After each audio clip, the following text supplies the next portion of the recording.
I'm Maureen Ballatori, and this is Spilled Salt, a podcast on the thrills and spills from the food, beverage, and agriculture industries. Today's guest is Adie Akuffo-Afful, and he is really a jack of all trades, which he calls himself that on the podcast today.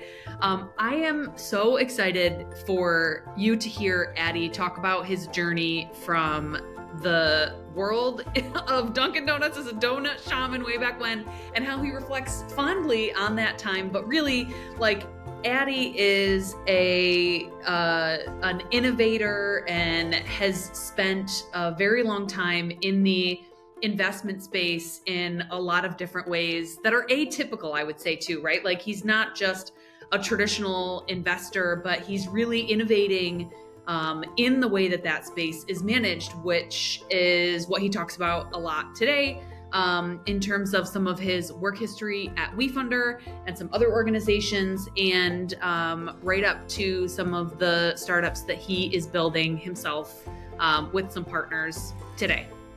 Enjoy the conversation. Adie, how are you? Hey.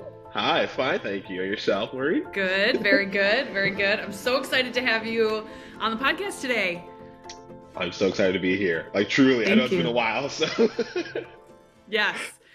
So usually, like, a lot of my guests on the podcast are doing, like, they've spent their entire career in food and beverage. I wanted Adie on because he has a little bit of a different kind of angle on that, and it's more in the fundraising and investment angle. And so I'm excited to dive into that. But you started as a donut shaman, and now you're here. So take us back to the beginning.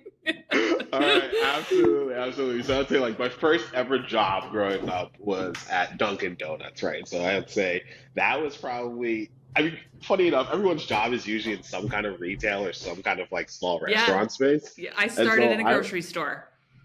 It happens, right? It's always around food or something close enough to food where it's like in a mall, you're working at a retail shop, right? So that was my first ever job. I just remember initially I was like just the front end person, right? Just pretty much just like, hey, you want a donut? Here you go. Let me sling these donuts over to you. How much do you want? And then from there, I got to, like, start baking in the back, and then also just, like, going back and forth and seeing so many, like, having so many different hats associated with that role. But it definitely was one of those roles that kind of instilled some aspects of, like, how I operate now as an individual. And me, it's like, hey, always show up, make sure you're giving 100% of your time, make sure you're listening to customers, make sure that you're actually adding value where you can, and also how to collaborate with people in order to, like, get like at the end of the day, like, complete something or complete a mission or anything you have in mind. So it was, yeah, I'd say it's a lot of different things that I learned in, like, that small role that have definitely been with me ever since kind of, like, growing out of it. So yeah. Yeah. I love the way that you reflect on that too, that, you know, it's not just like, oh, that was a silly little job when I had when I was a kid, you know, but you're thinking of it as foundational work that is informing the work that you're doing today. So Absolutely. then you leave the donut world behind begrudgingly, I'm sure. And then you started dabbling in investment, like, pretty early on, right? Doing some advising and investing. So tell us about that. Absolutely. So I'd say my first ever time I think an advisor to a company at any point in time was back in Rochester, New York. I think I just recently come back from Ghana, and I kind of gone back into school during that time because I left for about 4 years overall.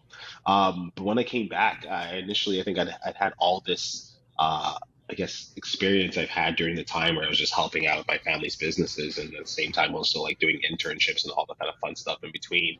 And then also dived into venture by doing an internship with this early stage VC firm based out of West Africa. And so during that time when I first came back, I realized, wow, there's just so much I've learned during this time that I would love to help, like, early stage founders, early stage business owners who are not streamlining their systems in any kind of way, right? So there's always stuff where it's like, hey, you guys are spending too much money on this, where you're getting your produce from, how are you doing your marketing, how are you dealing with customer engagement, all this kind of areas that they were kind of missing out on, because again, for them it was mostly focused on making making the next dollar at the end of the day and making sure they're keeping the lights on versus anything else. So they weren't really paying too much attention to how their customers felt or any of that stuff or how to Mm-hmm. expand their businesses. So the So first they were company, kind of missing the forest through the trees, right? That they were so exactly. focused on bringing in that top line revenue that Yep. underneath the surface, it's like a duck, right? With their little feet are Yep. just swimming and going so quickly, and it's like, Yep. whoa, we can coast a little bit here. Let's get Ex- some processes in Exactly. place. Yeah. Exactly it. And I think the first role I ended up jumping into was with Center of Urban Entrepreneurship. So they Mm-hmm. were hiring individuals for the summer to like work with like students at the end of the day. And then after the summer of going through that program, they brought me on more or less like a part-time role to start working with adults at the end Mm. of the day. And during that time, funny enough, there's some local folks that I'll mention from like upstate New York and Rochester. The folks I first started helping with were like Louise from Munchies and Bananas, when he just had his first location and didn't have food trucks or any of that stuff. And Kat, who at that point in time was still working over at, I forgot the coffee shop.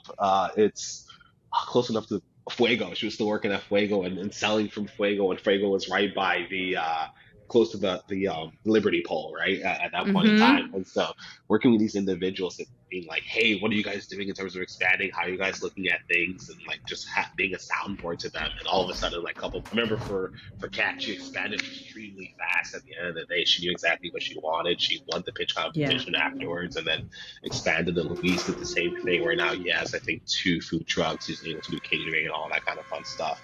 And then afterwards, it just kind of snowballed from there, where it was first initially food, but then it started expanding over to like more tech focused startups. Mm-hmm. And so what are some of you mentioned, I wanted to ask you about like the most common challenges that you see, and you spoke to like streamlining processes, but what other Mhm. kind of examples can you give listeners about what you're most commonly advising on? Absolutely. I mean, initially would be hiring, right? So one of the biggest ones is always Mm. hiring. And then second to that would be marketing at the end of the day. I think a lot of individuals, especially mom and pop shops, don't focus on how much money they're actually putting into marketing or the different routes they're utilizing. Most of the time it's, I'm like, hey, what are you doing for marketing? Like, hey, we're spending $4,000 on this radio ad. And I'm like, okay, what's the conversion on that? How are you tracking this? How many people are going there? You just like, it comes Yes. to a point, if you're a big enough company, sure, go ahead and do a radio ad, right? Just spread it out. But in the very initial stages, you want to see the ROI associated with anything you're doing. And so for Yeah. me, it was always like, hey, maybe you should think about this a little bit more methodically, where it's like you can go ahead and see the results of it to test out whether or not it's working for you. And so basic stuff like that, where then I'm like, hey, look, I am not an expert in this. Go ahead and talk to an expert. But initially, you should think about this way and test it out with a little bit Mm-hmm. of dollars versus spending so much on an ad that you think you may get returns on, right? So it was Mm-hmm. always, Yeah. for me, it was always track everything, your expenses, or you're looking at marketing, whether you're looking at hiring of someone, what is the, like, how much, like, I think for Luis, especially during the early days and some other organizations, it was for the amount of time the individual's working at your location, how much money are you making during that time they're there, right? And I think that's always like Mm-hmm. when to reduce our hours or not. So I remember initially we were hiring some employees, and it was like a lull during like the times between like 9 a.m. when they were there to like to around 12. And so for us it's like, hey, maybe we kind of push this back, or are they doing more of the prep work, or what else can we have during this time when there's a lull than just there, right? And so we were able to kind of change that up a little bit in order to get reduce the spend, our overall expenses, but at the same time also utilize them correctly at the end of the day. Mm-hmm. So, what you're speaking to is something that we are often helping clients of all sizes approach as well: Mhm. efficiency, right? It's you're talking about it in terms of ROI and making sure that every dollar is spent smartly. And it's a Mhm. phrase that I use often with clients too when I'm consulting too, to say, if Mhm. you're giving me a dollar and you're asking me where I would spend it, it's Mhm. not on that thing that you're like, should we go spend $25,000 on a trade show booth, Mhm. but we could get in front of retailers. It's like, Yeah. yes, but have you gotten into every independent retail door you can Mhm. first right now, right before you do that so that you've got some efficiency in the game. So it's just interesting that is a challenge for companies of all sizes, is that kind of efficiency approach. Absolutely. Absolutely. I think it's something, and I know for a fact that it's something that has to be learned.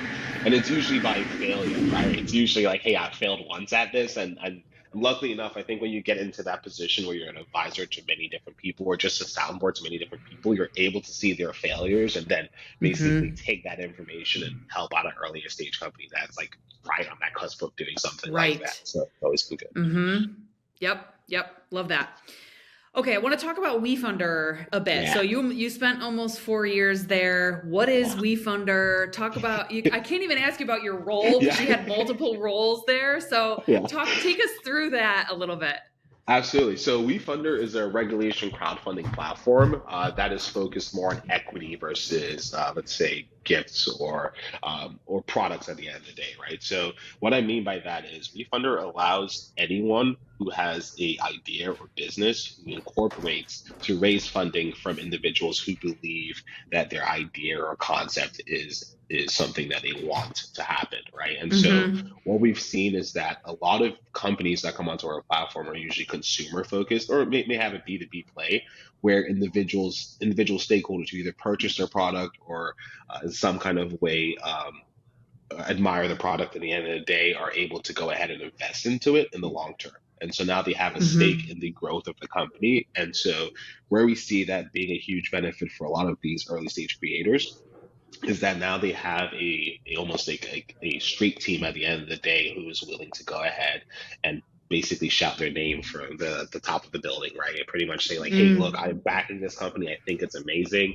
Uh, I think you guys should utilize it. And I think going back into something I remember previously in the early days of WeFunder, it was always like that focus on that street team effect where we used to tell founders, allowing your fan base and consumer base to invest in your product is almost this way for you to expand your, especially if you're a CPG product or just a physical product, is a way for you to almost expand your marketing team, right, or your sales team. These individuals you can activate them and say, hey, go to your local independent shop, and if you're selling wine or something, and request our wine at the end of the day, right? And Yeah. now all of a Right. sudden you have distribution from some location. It's like, hey, look, we got Yeah. requests associated with your product. But yeah, So I never really thought of it that way. I always thought of it as it's a simpler way to do like a friends and family round, which is yeah, also true, right? hmm But I love the concept of advocates. And it's also something that all companies need, hmm advocates, absolutely, champions in their corner, right? And that the fact that I love the way that you're talking about it, in that you have this audience that has your back, that you can say, okay, we just got on shelf in Sprouts. Please go to your local Sprouts store, and buy our product, and tell all your friends. So absolutely. talk a So little bit more about yeah. so that's a great sort of 101 of the company, but like talk a little bit more about your work that you did there. Mhm. Absolutely. So initially, when I joined the team, I was an inbound representative, right? So initially, funny enough, the earlier story was initially they had asked me to join the team in order to like travel around the U.S. and open up these like satellite community circles, and so I was going to go to Mm. like different regions to like start this almost community or backing or group of advocates who were like focused on regulation crowdfunding, and then. Uh, March 2020 happened, and they're like, "We're bringing you in-house," right? So then I joined their inbound team, where pretty much all I was doing on a daily basis was like initially just chatting with founders, doing some of the due diligence behind them, and making sure that they were okay to go on to the next individuals, and if they weren't, then from there making sure that I'm an account manager and helping them out throughout this entire time. So initially started off as a representative, then went on to lead the inbound team, had a few folks underneath me, built out the processes regarding like everything from diligence to then pretty much making sure that it was almost like a white glove effect, pretty much making sure that, hey, we're rolling them out so they have individuals to speak to. If they need their financials reviewed, we send them over to a CPA, we send them over to a marketing team, all the fun stuff. From there, joined the BD team where I was mostly focused on either working with incubator programs or individuals who were in some form working with early stage companies. This could be a great opportunity for them to raise capital from. Like you said, if they had advocates or individuals who wanted to join in, or this was like an early stage friends and family, we were working with key stakeholders that had access to a lot of these individuals. So again, incubators, incorporation companies were always a big one for me, and just kind of building out those partnerships. Then from there, tapped into the venture side of it, where we started like working more or less with like CDFIs or matching funds or corporations that had some kind of incentive they wanted to push, right? So it's either like, hey, Visa would be like, hey, look, if there's a fintech company that's based in this area, if they're looking to raise capital, connect us over, and if anything, I'll give them a 50K check into their round, right? So it was different programs like that, even from a national or I guess a statewide. We started doing stuff with Alaska, stuff in New York, where it was also matching funds based on geographic location and also like stage.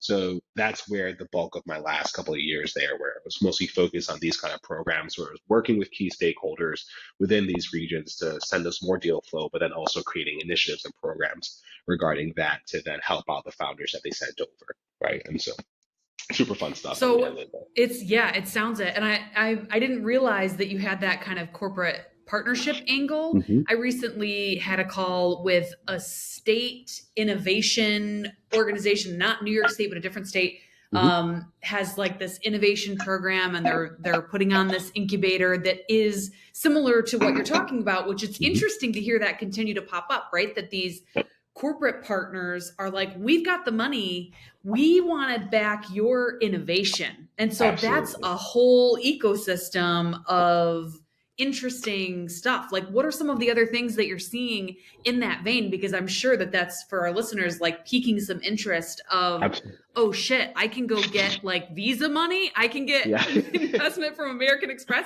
say more. Yeah. So No, what does that usually look like? so I'd say it's mostly based upon the like I guess the industries that they're looking to invest in. And so usually if you go over to like any kind of corporation's website and you see what they're like usually giving back to, you're able to go ahead and track that and reach out. That's one of the biggest ones. I think for Visa, they remember their main focus during that time was mostly the MENA region, so like Middle East, Africa, and North Africa, and then also they were looking to expand past that over to East and South Africa. And then I think for a few different ones, I think personally, I think MTN is probably no, not MTN. Geez, MNT is looking at news. I'm thinking about Ghana right now. Sorry. MNT is also doing a lot of stuff locally as well, and I think they're looking at either providing mentorship or something like that. But I can definitely see an angle where they're also potentially looking to provide some kind of capital at the end of the day if it's something that suits like their programming and or initiatives they're looking to go. Key Bank is always a big one. Key Bank is looking at so many different incentives for individuals within the Chicago, New York State region. But again, that's mostly focused. They always have some industry or something they're kind of focused on. I know for a fact we were looking at, there are organizations like, especially in upstate New York, what's the big wine company? I was kind of missing my mind. Right? Constellation Brands. There we Oh go. yeah. Sorry. So Constellation's a huge one, right? So Constellation, I remember during 2020 and 2021, they pushed out an initiative focused on early stage beverage companies, right? And I know for them, they were mostly focused on, during that time, they were focused on minorities and women at the end of the day. And so Mm-hmm. those two programs had, I think, a $10 million endowment from the organization. But something like that, where reaching out to, especially if you fit the demographic they're looking for, Right. reaching out to them is always a big one because again, that's corporate money, but also that's also distribution at the end of the day, and also Yeah. mentorship that can help you scale. But a Mm-hmm. lot of these organizations are pushing these initiatives. Mars is a big one that's also pushing a lot of different initiatives all over Mm-hmm. extremely, but you just have to like kind of look for them at the end of the day. Because I know Mars has their pet care side of it. and they Mhm. also have their food-based side of it too. So it's Mhm. all about just Yeah. looking at these large organizations and finding out exactly what they do from a local initiative like level. Yeah. Yep. And I love the angle that you're talking about taking with that too, right? Find the folks that would be a ideal partner for you, Hmm. and then look at, is there some sort of natural intersection with their give back strategies in Hmm. terms of region, industry, mission, right? Some alignment there that you can find that helps you with that initial outreach. I love it. Absolutely. Okay, so you took a career break in 2023. Was that Yeah. post WeFunder? Yeah. Yeah. So that was post WeFunder. And so for that one during that career break, man, that was I took off nearly a year. Right? So I'm now just coming back, right? But I took up a year at the end of the day, which again, I'm like, I know a lot of people are unfortunate to have that, but luckily enough, we were able to do so. And during that time, I wanted to explore everything I potentially could in terms of any idea I'd ever had in my life, in terms of like, hey, I think I want to do something in this vein.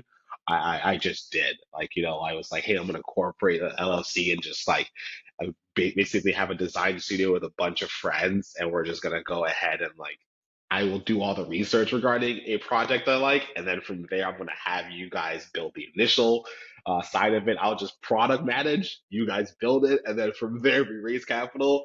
I would just pass it on to you guys to develop. Right?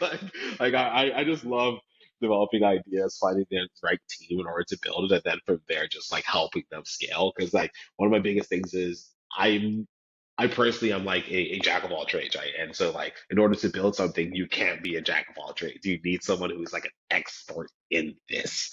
And so for me, it's like I could think about the ideas and find all the solutions and loopholes, but in order for this to scale, I need someone who will just focus on this one thing and they're amazing at it. So that's what I was able to do and during this career break. I know initially we got into Antler, and then from there we also got into Launch New York, and so it's just kind of been expanding past that. So it wasn't a career break in, I'm gonna go backpack through Europe. I'm gonna go, it was a time where you gave yourself space to Mhm. determine what you wanted to do next, right? You took that time Absolutely, to like reflect and think about, what's the kind of thing that I want to be doing, and then who do I want to work with to bring that to life, right? absolutely, yeah, Yeah. yeah. It was more or less like I'd say it was a professional break, right? Versus Yeah. like let me go ahead and explore Well, and professional break from a traditional job, traditional. right? You Exactly. were transitioning into, I want to be Addy the entrepreneur, and Yeah. I want to, like, you know be able to incubate my dreams like I've been incubating other Absolutely. people's dreams for my entire career, right? Exactly it. Good for Exactly it. you. Yeah. So talk about the outcome of that. So, okay, so for us, it was quite a bit. I think we went through three different projects during that time.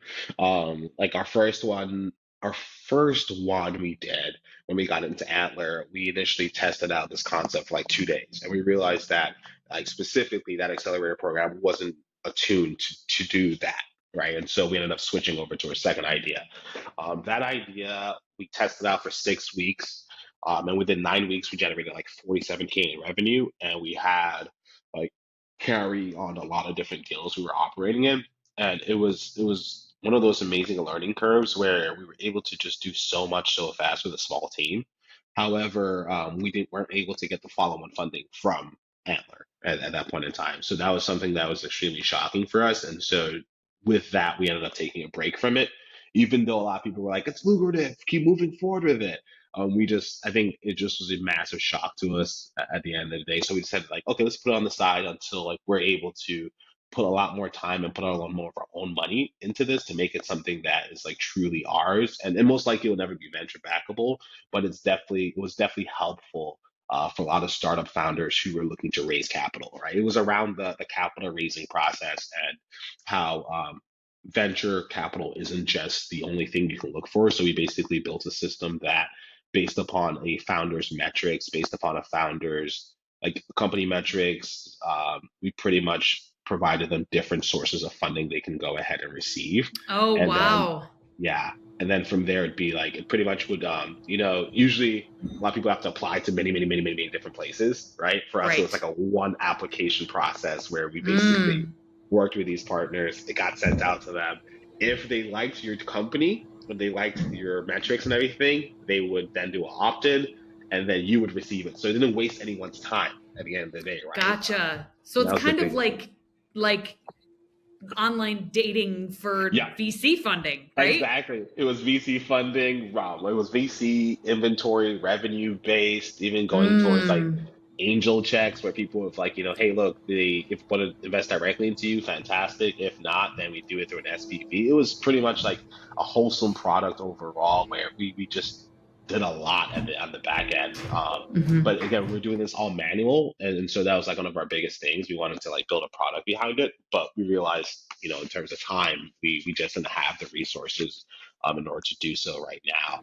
And it was something where I think in the future, if no one's built it by then, right, we're just like, oh yeah, we'll go back and do it. But for now, it was one of those things where it's like, if somebody's building it, we can either help them by giving them everything Yeah. that we've already discovered from it, because we believe that it's something all founders desperately need, even to a point where Yeah. even our vendors were like, why we want to help you build it, and we're just like, that's great, but like we need like technology, we need a tech team, right? And so in order to Mm-hmm. it was just very hard for us at the end of the day. But we ended up moving Yeah. on to different projects, and so we've kind of like kept on pushing those projects for now. Yeah. Yeah. Very, very cool idea though. I love it. You're Yeah. making reference to Antler. What is that?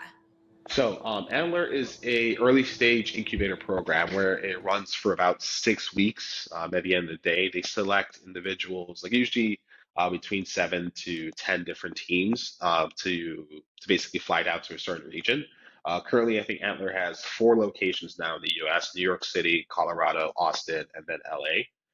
But they're a global incubator program at the end of the day. And so, what ends up happening is they bring you in, they give you a little bit of a stipend initially, or now they do. In the past, they did. Now they do.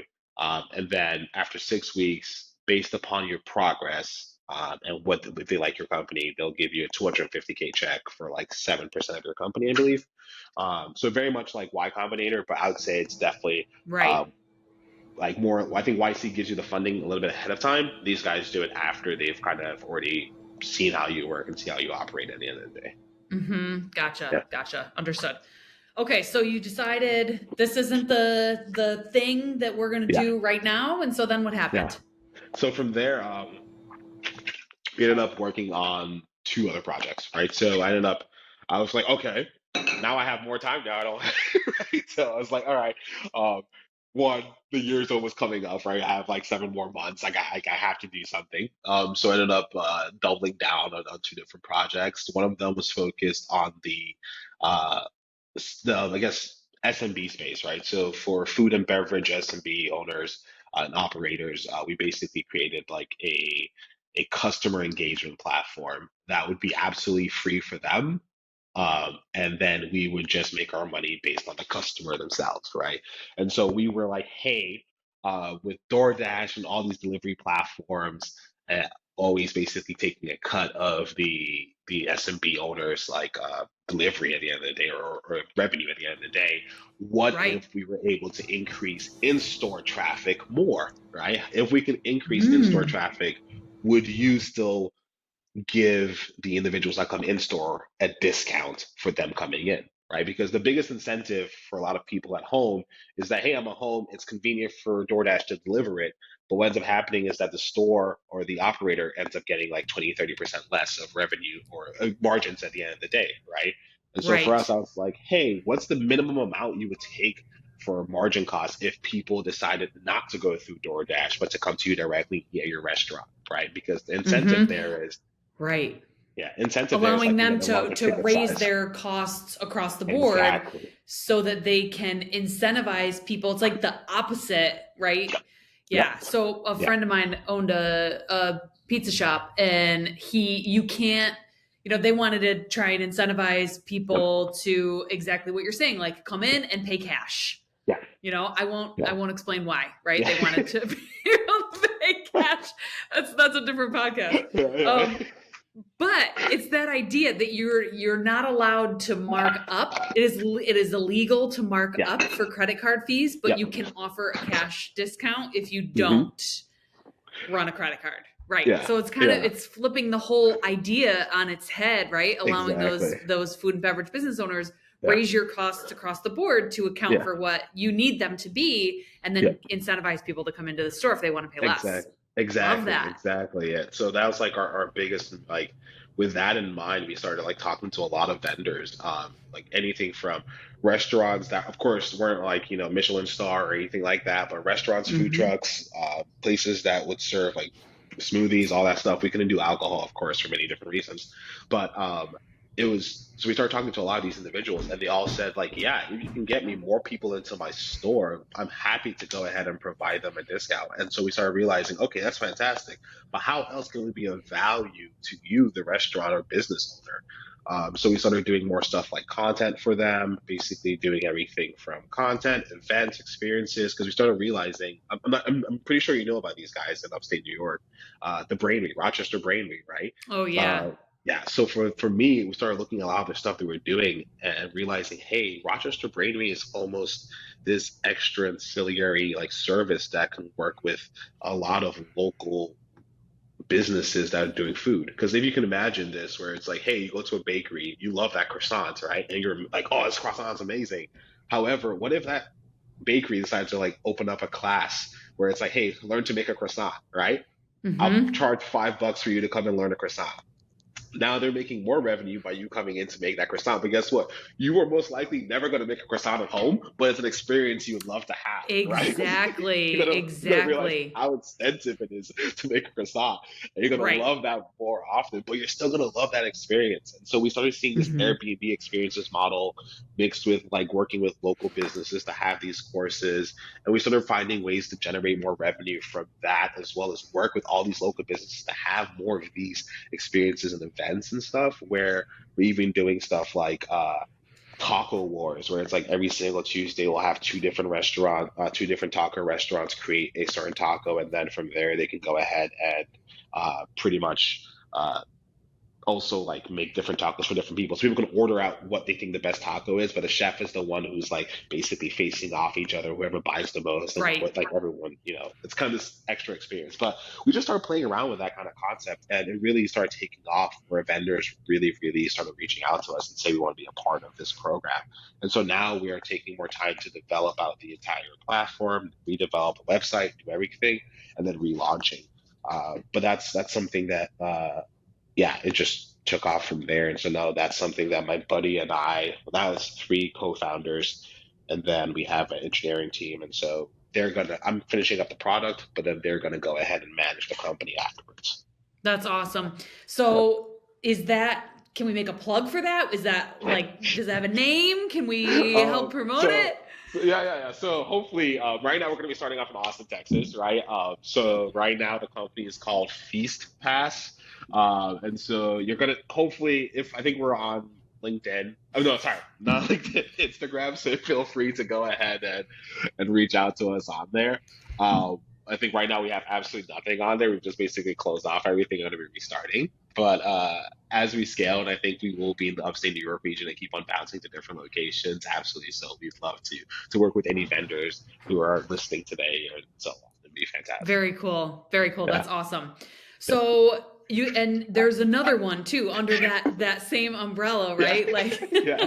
just Yeah. give the high Everyone's level of like, that, because I geez, think that Mary. one's, Yeah. I know you're doing a lot, but Yeah. I love that one too because it so deeply connects to like your work history too with like WeFunder and everything. So what's the other project that you're moving Mhm. forward?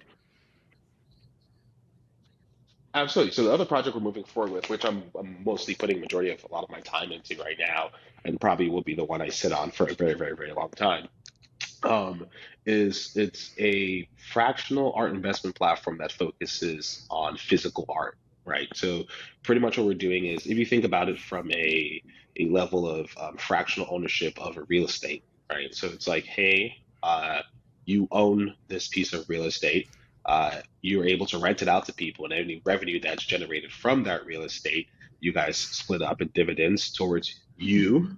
and the the original owner, right? So let's go ahead and think for our art concept, if we take this same practice, what we're doing is we're working with emerging artists to delay the sale of their artwork by allowing their audience base to invest into their artwork in order for them to retain a livable wage.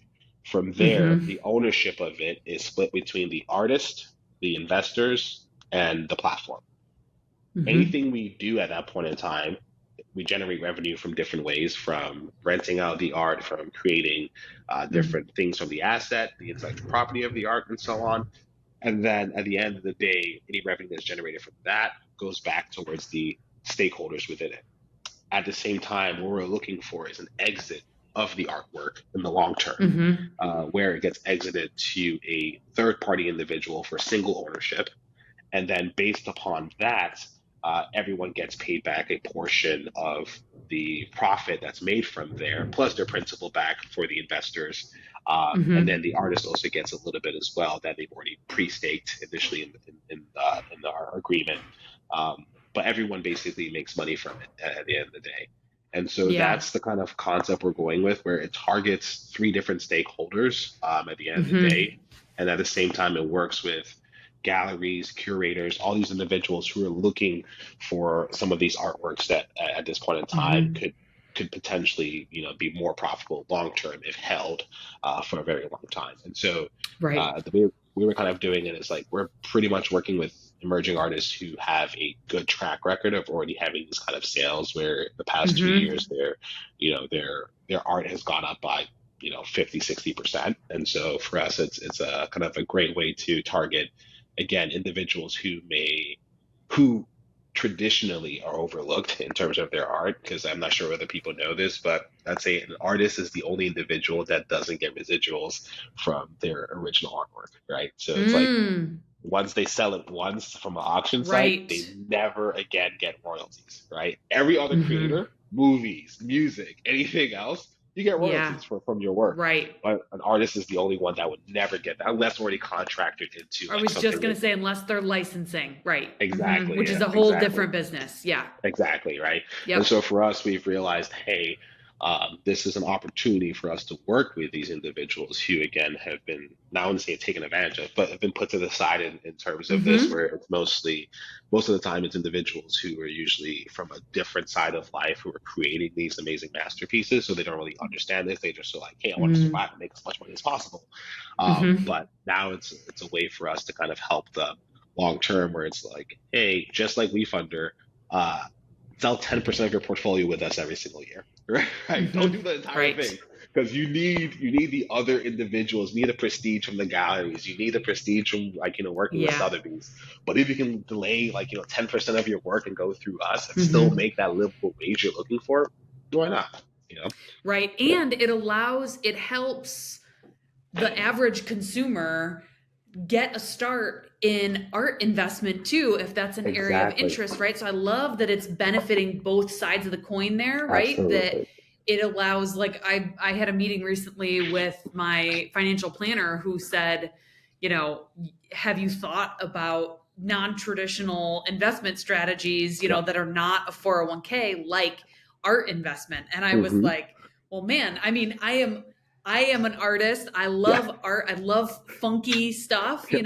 but like, I don't know, the first thing about investing in Yep. a piece of art. And so your platform would allow people like me, right, that have an interest but not Absolutely. knowledge in that space to be able to jump into it too. So you've got Absolutely. a silver bullet there with both Yeah. sides of it. What is that one called, Addie? Ooh, that one we have to keep secret for now. You got to keep that one under wraps. Yeah, yeah, Okay, gotta keep I that one under know, wraps. just so that everyone on the podcast knows that I'm in the loop. I'm beta testing that Yeah, service. yeah, Very excited about yeah, being able to test that out. But I'm yeah. sure we'll be sure to share with everybody once that goes live. Absolutely, Connect it to your absolutely. podcast episode so that people can jump on board with that. Love it. So tell me a little bit more about, last question for you, and then we're Hmm. going to wrap up. What's next? What's I mean, next for you? I think personally, right now, probably the next 2-3 years to be me working on that project, making sure that it goes I guess it goes the length. Is that the terminology here at the end of Mm-hmm. the day? Mm-hmm. Yeah. Yep. And so I want to make sure that we're able to kind of get it from where it currently is. Because right now, as a product, I think we're at the very, very, very, very early stages of it, right? And so Mm-hmm. for me, it's like now I'm going to be dedicating more of my time in order to make sure that it has every feature that it needs to have. And then Mm-hmm. also seeing the expansion of it. Because we believe this platform, like you said, it's almost like that early stage, like investing into startups. It's almost like venture capital at the end Exactly. of the Yeah, day. right.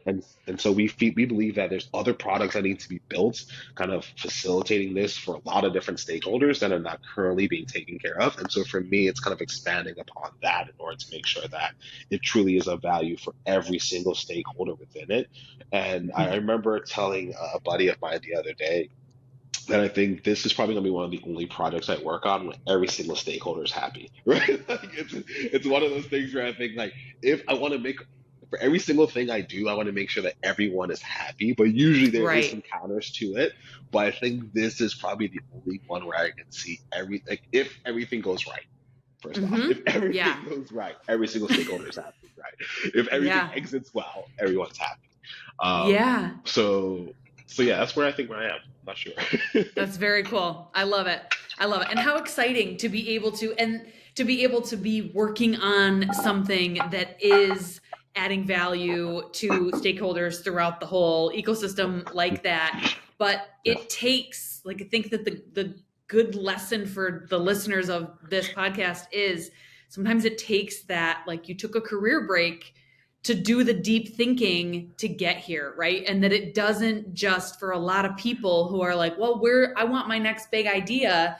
It Mhm. takes deep thought, it takes innovation and going about that process in the right way to get there, to be able to have something like this that's so special. I'm excited to see the continued growth of that. Can't wait for the launch. Thank you so much for joining me today and telling your story. I really appreciate it. Thank you so much, Maureen. Thank you for listening to Spilled Salt. I'm Maureen Ballatori. For more information about the podcast, visit www.agency-29.com. If you have questions for me or you'd like to recommend a guest for a future episode, you can send a message using the contact form on the website. Like and subscribe wherever you listen to podcasts so you never miss an episode.